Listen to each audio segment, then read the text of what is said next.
एक दुनिया जहां खामोशी ही सच थी। एक रोबोट जो 22 साल तक आसमान में खोई आवाजें खोजता रहा। सब उसको मजाक समझते थे, सब उसको बेकार कहते थे।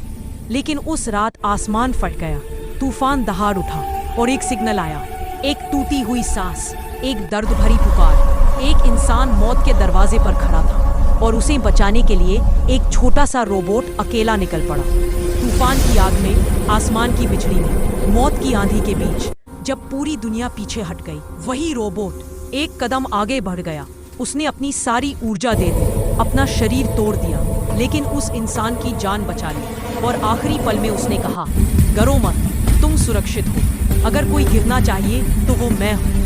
तूफान ने उसे निगल लिया, पर उसकी कुर्बानी अमर हो गई। और जब सबने सोचा कि कहानी खत्म हो गई, अचानक रेडियो की खामोशी टूटी और एक धीमी सी आवाज गूंजी, एरिक्स रीबूटिंग। कहानी अभी खत्म नहीं हुई है, ये तो बस शुरुआत है। एक दुनिया जहां खामोशी ही सच थी। एक रोबोट जो 22 साल तक आसमान में खोई आवाजें खोजता रहा। सब उसको मजाक समझते थे, सब उसको बेकार कहते थे। लेकिन उस रात आसमान फट गया, तूफान दहाड़ उठा और एक सिग्नल आया। एक टूटी हुई सांस, एक दर्द भरी पुकार।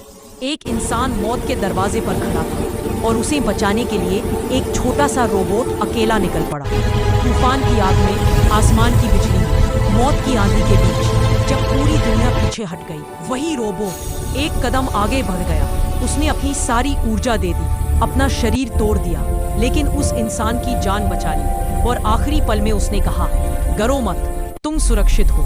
अगर कोई गिरना चाहिए तो वो मैं हूँ। तूफान ने उसे निगल लिया, पर उसकी कुर्बानी अमर हो गई। और जब सबने सोचा कि कहानी खत्म हो गई, अचानक रेडियो की खामोशी टूटी और एक धीमी सी आवाज गूंजी, एरिक्स रीबूटिंग। कहानी अभी खत्म नहीं हुई है, ये तो बस शुरुआत है। उसकी कुर्बानी अमर हो गई। और जब सबने सोचा कि कहानी खत्म हो गई, अचानक रेडियो की खामोशी टूटी और एक धीमी सी आवाज गूंजी, एरिक्स रीबूटिंग। कहानी अभी खत्म नहीं हुई है, ये तो बस शुरुआत है।